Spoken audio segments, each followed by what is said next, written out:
Hey everyone, thanks for listening to Sex with Emily. On today's show, I'm helping you navigate your sex, dating, and relationship questions. Topics include what not to say during dirty talk, how to pleasure the prostate, rules for sexy role-playing, what to do about premature ejaculation, and how to have better orgasms during intercourse. All this and more. Thanks for listening. Look into his eyes. They're the eyes of a man obsessed by sex. Eyes that mock our sacred institutions. Bedroom eyes, they call them in a bygone day. Hey, Emily, you got a boyfriend? Because my man E here, he just got his heart broken. He thinks you're kind of cute. A girl's got to have her standards. Oh, my. Do women know about shrinkage? Isn't it common knowledge? What do you mean, like laundry? It shrinks? Can we not talk about sex so much? Are you kidding me? Oh my God, it feels so good. Being bad feels pretty good. But you know, Emily's not the kind of girl you just play with. You're listening to Sex with Emily. We're talking about sex, relationships, and everything in between. For more information, go to sexwithemily.com, where you can do so many amazing things on the website. Do you guys know that we update it every day with blogs and posts and videos and fun things for you? You can also easily subscribe and review me on iTunes, which I love, you guys. I do appreciate the time it takes to review the show. It really does help when you do that. We love it. And like I said, when you're there on the site, you can subscribe to the podcast so you never miss an episode. We do 2 a week, and you can also subscribe to the newsletter. Follow me on all social media, which is a good time at Sex with Emily on Facebook and Twitter and Instagram and all those fun places that you're wasting your time and distracted from things. That's what I do too. I get it. But at least you could watch it and, get some sex education and some laughs along the way. You guys are awesome, and thank you so much for emailing us, and we're going to be getting to your emails. And remember, you can also, when you send your emails, you can also call in, you guys. Call into the show. Check that box. You can text me. We'll get into all that later. But I need to talk to you about some things going on here in the world. So Scarlett Johansson apparently is so over this type of shaming, okay? So when it comes to women's health and sexuality, she tells it like it is. And she says, we're having a sex positive moment right now, but there's too much shaming going on. And she says, when women talk about enjoying sex, it's forbidden. Just like having a healthy sexual attitude, you're labeled as loose and wild and a slut. And the minute you talk about enjoying yourself, being curious, it's still taboo. And I thought about this and I'm like, okay, ScarJo, that's awesome. She's quoted because anytime a celebrity talks about sex, it's like front page news. And you know what? I like it. I'm like, good for you. If that's going to get people to read it and to feel like, you know what, there is still taboo and I'm going to talk about how much I enjoy sex, I'm happy. So if it takes this, I'm fine with that. But it is true, you guys, that no matter how much we talk about it, it is changing. There has been a shift. Change doesn't happen overnight. But I feel like the more that we all talk about sex and then we talk about pleasure, especially women, and we talk about enjoying sex without apologies, that the world is going to be a better place. I mean, I think it's really interesting that, even today I got a press request, and I get these requests, from reporters who want my quotes and for things. And she was saying, what's the deal with women still being defined by the number of people they sleep with? And I'm like, that still happens, that they're still oh, you've slept with 10 people. First of all, the fact that you guys are still asking each other how many people you've slept with, can you please just stop that now? It is a lose-lose situation, because that's another place where women, I think, get shamed and get judged, that you're asking because I think you want to orient yourself and be like, well, if she's had a lot of partners, I think she's a slut. And if she's not had enough, she's inexperienced. So I think it's just another way that we want to define women and kind of understand women's sexuality, when really I think the focus should be more on, just the fact that we are sexual beings. We all are, men and women, and that we have pleasure, and talking about what we want and what we like sexually, it does not make us sexual deviants. That it really, I think that the more that we do it, not just Scarlett Johansson, but everybody talks about what they like and how they enjoy sex. I think that we'll get rid of some of these stigmas. But back to the number thing, I just want to finish this thought. I used to talk about this all the time, but it hadn't come up until I got this call today, is that the reason why it's a lose-lose, though, you guys, is because, like I said, you're going to get judged either way. And I would rather have you turn the conversation to, if your partner says to you, how many people have you slept with? You can just say, babe, I'm just focused on the amazing sex that we're having right now. And here's something we could do to make it even more fun. And let's talk about how hot the sex was last night. And just don't even answer the question. So all these things that people are trying to label you, just don't even go there. Just say no. In other sex in the news, 7 words you should never use when you dirty talk during sex. Now, I'm not going to agree with all these, but I am going to agree with the fact that dirty talk can be super hot. And I get a lot of questions about it. Like, what do I say? What don't I say? And what shouldn't I say to my partner? And really, it's a case by case basis. But I think it's important to get it down, and you don't want to piss your partner off. And you should always start slow, start slow and kind of build up to see, your partner might take it in a direction that could really excite you and delight you. Again, there's nothing that's wrong here per se. But let's see how they break this down, okay? Okay, here's what they say you shouldn't say. Tits, okay? Now, I think I agree with it, like, show me your tits or tit. Like, do people even say that still? It says your breast can be a better term to incorporate into your foreplay rather than tits. God, I didn't want to even read this because I didn't want to say tits, but I keep saying it. It is a little less tasteful to most women. There's also like jugs and twins and watermelon, which I think you probably just say to your guy friend. So don't be like, hey, or bazookas. That's another one, right? Hey, bazookas. Yeah, I don't think it was it. So I think tits is the best. Boobs. I guess you'll say boobs. And you know what? I like breasts. I think breasts are like better than tits, and just play around. See how your partner likes it, but don't forget them. Don't forget the breasts, you guys. I feel like you just kind of skip right over the breasts, like I always say, and go right for the vagina. Don't say vagina either, but we'll get that in a moment. Okay, number 2, cum. They say you shouldn't use cum. Whispering in her ears that you want to come inside her may not sound that hot. Do not even use ejaculate or spurt. Just erase those words from your vocabulary before you even get laid with her. Just saying, I want to get off. Okay. I don't think whispering in her ears that you want to come inside her may... I don't know. I guess you want to say, I'm going to ejaculate inside you right now. Well, if you are going to come inside your partner or ejaculate, you need to let your partner know, especially if you're not wearing a condom. I mean, obviously, you need to let him know. But I don't have a problem with cum at all. You know what I have a problem with? If a guy's like, I want you to... If a guy says to me, like, I want you to come, guaranteed I'm not going to. That is a lot of pressure. And we don't like it when you say, like, come for me, because I'm not going to come when you say that. And it's just annoying. I find it annoying when guys say it. But for a guy saying that to me, I don't have a problem with this at all. Whatever. Okay, pussy. So, okay, this is calling it vagina can be sexier than calling it pussy. And this was like published in the Journal of Sex Research that vagina ranked higher than any other term. And I totally disagree. If a guy was like, and you guys know that I have an issue with the word vagina. Actually, it's vulva, technically, is the right word for vagina. Like, that's like, as a sexologist, we use the word vulva. I don't love vulva either. But I don't think any woman sitting there is like, oh, your vagina is so pretty. I don't know, you guys. It doesn't work. And I feel like that's sort of, I want to rebrand the vagina. It's kind of one of my missions, just so people feel better about not just the name, but everything about the vagina.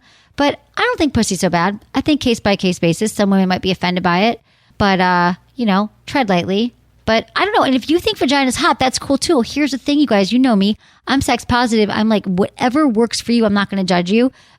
So whatever turns you on is fine. But I think this is just some things to think about before you start talking dirty all over the place.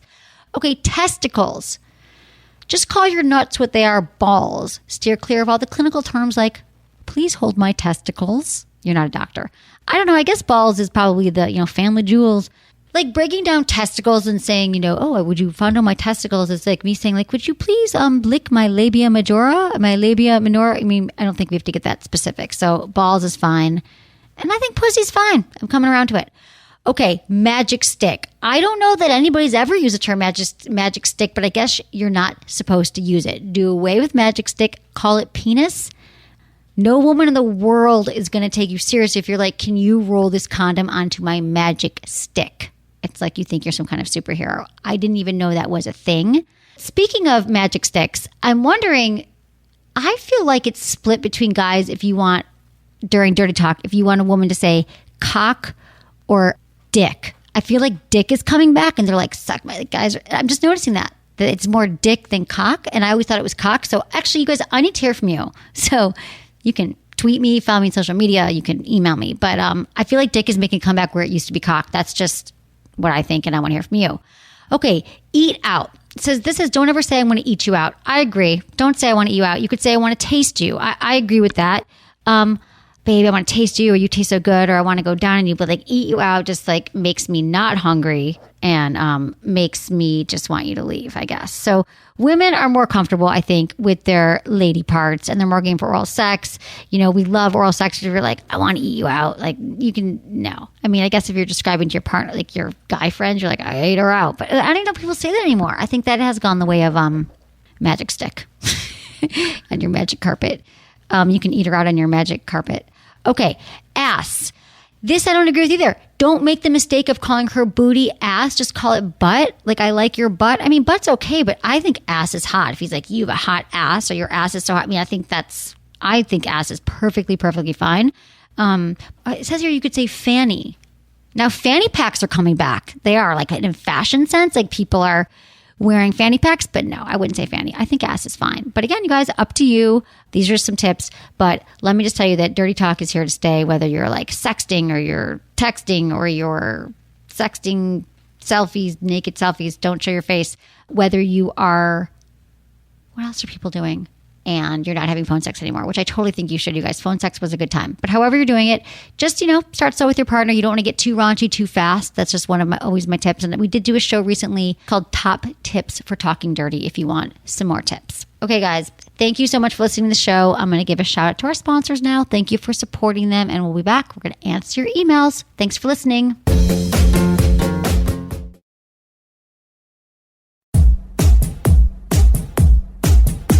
Okay, now we're on to your emails. If you have a question you want me to answer on the show, that's amazing. You can just go to sexwithemily.com, click on the Ask Emily tab. Ask away, you guys. Ask away. You can also click on the call button, because that means that we will give you a call, or you'll call us and I'll answer your questions. It's going to be a good time. And now you can also text me your questions. Just text Ask Emily, which is one word, Ask Emily, to 797979. How easy is that? So easy.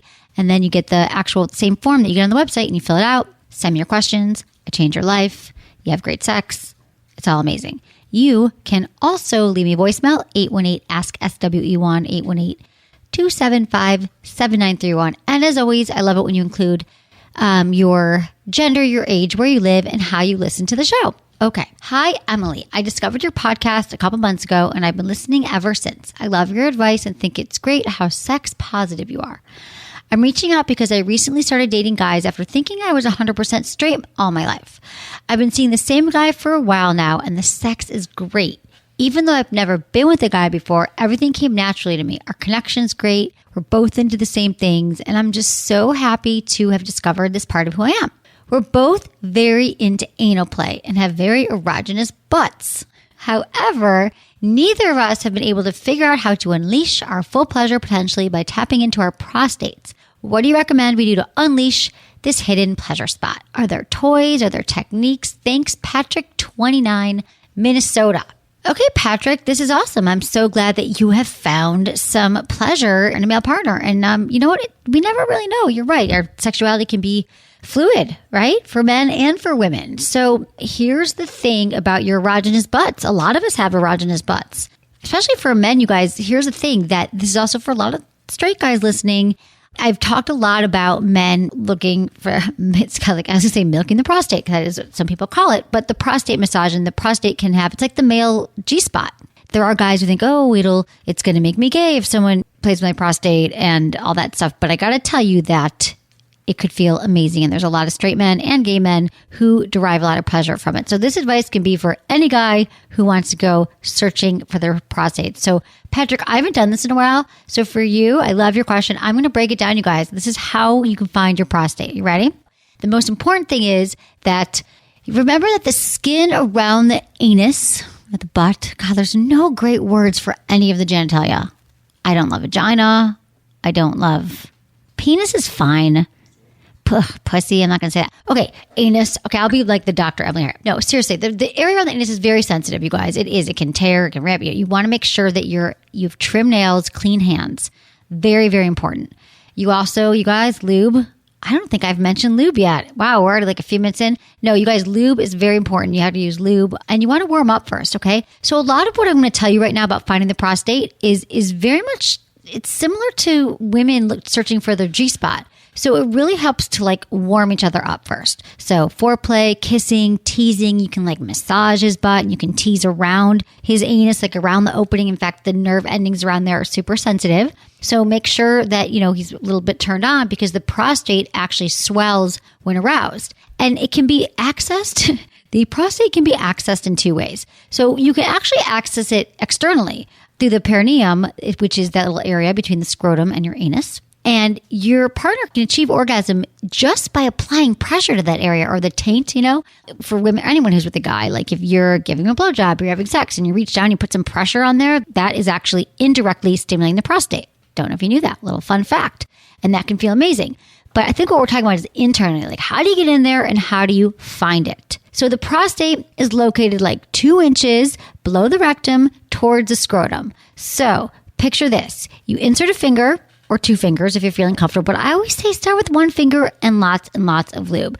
And once you put your finger in there, you might feel, if it's aroused already, it's easier to find, a chestnut-sized ball. And what you do is you move your fingers in that come hither motion. Again, the same way you kind of find the G-spot, the come hither motion towards the navel. Okay, so this motion is towards the navel and you can stimulate the prostate to the point of orgasm. Now, this is not going to happen perhaps the first time. You might just want to like explore either on your own or you can both kind of find your own prostates. It could be like a prostate date or you can do it for each other.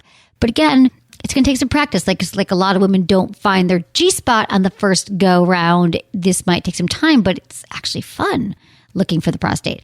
You stimulate it that way. When it's aroused, put the fingers inside. And some things that can help you also find it is do your Kegels, you guys. Kegel exercises are for men and for women. And the stronger those muscles are, the more easy you'll also be able to locate it. And I have to mention, besides lube, that breath is the most important thing because typically when we're going, this is for anyone doing anything anal, anal sex related, anal play, is that we tend to clench up our butt cheeks when we're nervous, the whole sphincter, we're like, oh, something's going in there. And that is when things get painful. So your breath is so, so important here. So make sure that you're breathing, you're going slow, and you're exploring.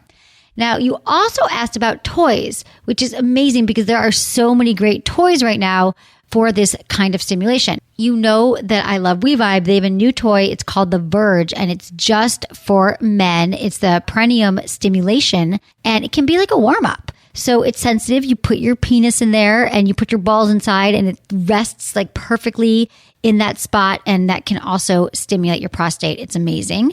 Then there's also the Ditto, which is a brand new WeVibe toy. It's an anal play toy. It's really small and comfortable, and it's a great prostate toy and has separate remote for the controls, which makes it easy to use.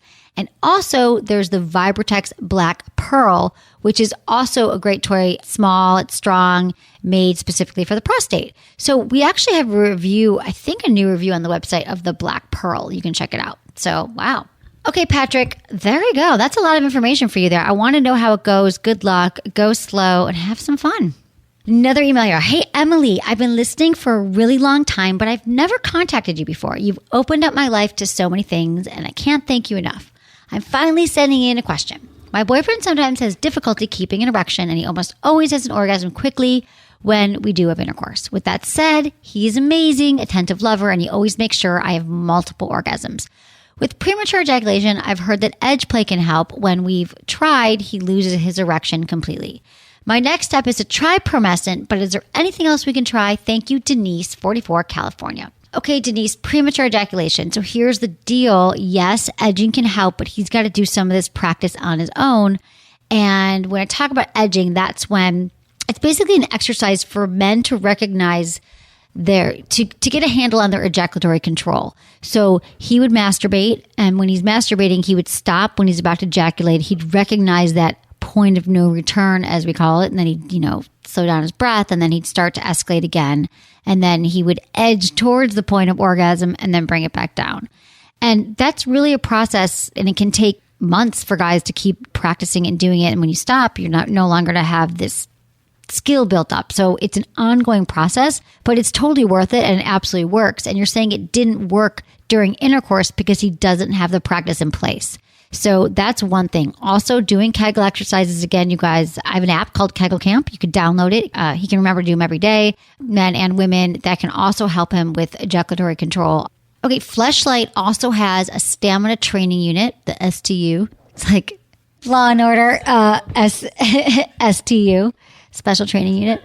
No, but really the stamina training unit. The stamina training unit is awesome. The Fleshlight has one that's specifically made for working with premature ejaculation. So yeah, that's what you got to do. It's really those exercises and Promescent, you guys, quickly absorbing delay spray that allows, that really he can last twice as long and it doesn't transfer to your partner. And, why not try it? But it is a practice and he's going to have to keep doing it, Denise. And you can do it with him. Mutual masturbation. You can help him out, but he's going to have to start moving along. And I love that he's giving you multiple orgasms. Hey, Emily, I love the podcast. I listen to a new episode every day. I now have my wife listening too, and it's done wonders for our relationship. Thank you. Recently, my wife brought up the idea of role-playing. Her idea from the movie 4 Christmases is to pick her up at a bar.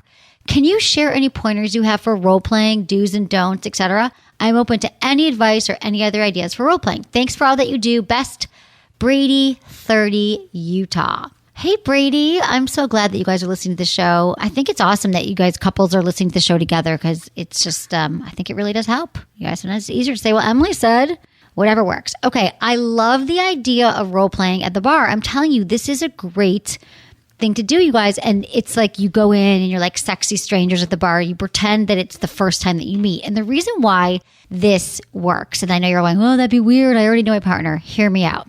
Because first of all, a lot of you email that it's no longer exciting. You no longer have that same novelty and newness that you had at the beginning of the relationship. That happens in all relationships.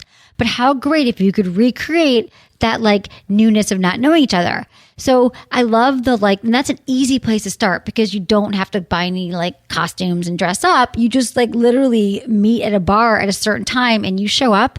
You come up with a different name, Brady, whatever like your alter ego is. And she'll come up with her own, a different name for herself. And you just show up and you just start talking to her. Be like, hey, Barbara or whatever. You can ask her what her name is. And then you start talking to her. And here's my do's and don'ts. Ready? Don't worry if you laugh or if it seems awkward or you're like, this is stupid, because you will think that. You will have a moment where you're like, oh, it's funny. But you got to stay in character. It's like, you guys be like, okay, this is funny, but let's keep going. And you're going to get over that uncomfortable awkwardness. And you're going to be like, oh my God, that was really, really hot. I promise you. Because again, anytime you're trying something new in any field, especially something sexually, it's going to be awkward and uncomfortable, but it doesn't matter because I'm telling you what this is going to give you is like some kind of newfound excitement that you guys can bring into your relationship with role playing. Like you literally take on the persona of somebody else. And also with this particular case that you guys are channeling your like that newness when you met and all that excitement and creating different personalities. And then you can like take her home, and have like a one night stand with your wife. So I think it's awesome. I think you should do it. So my don'ts are don't give up. Don't worry about laughing. And my do's are just do it. Like really do it. Just do it. Don't overthink it. Like next time you go out, just say, let's do that game tonight. I think that we overthink things and we plan it. You'll never do it. So I'm just telling you, I know that this works. I have several friends, couples, longtime partners, relationships that have told me that it was like the best night and it was so fun. So go for it. I love that you guys are doing this. Hey, Emily, I love the show. I just want to mention that I've been listening for a few years and it's totally helped me understand that my preferences are normal. I'm bisexual and grew up in a homophobic area. I'm pretty sure I'm poly as well. I had a serious relationship for 3 years in a closed triad. Threesomes are hot when it's an ongoing thing. Could you mention types of poly relationships on your show? One of my friends requested that I ask you this question. I think others can learn from this too. P.S. Say hi to Menace for me. Thanks, Augustine. Okay, Augustine, I think it's great that you're asking about polyamorous relationships because I feel like this has been, people are just kind of looking at monogamy going, really? Is that my only option? And I think we're seeing more and more people kind of experimenting it. We're seeing more like shows and movies and just people are talking about it. So I think that's cool. Okay, so in polyamorous relationships, I think the one that's the most common is that when you have a primary partner and then you each have like secondary partners or you can have third partners, but you have your primary relationship, perhaps it's a person that you live with and that you love and your go-to partner, your emergency contact, but you both sleep with other people. And these can all be organized in different ways. Maybe you want to hear everything about your partner's other lovers, or maybe you don't. But there's definitely rules and there's definitely very specific boundaries and guidelines that people follow. And people are like, wait, but how could you do that? Like, I don't understand. I'd be so jealous. But there is something called compersion, you guys. And this is what I think that a lot of people, it's hard to wrap your head around, that's like a state of happiness and joy that you experience when your current or former romantic partner experiences happiness and joy through another lover. And not you, not yourself. People are like, what? That really happens? Like, you really cannot be jealous and you can really just be happy for them having joy?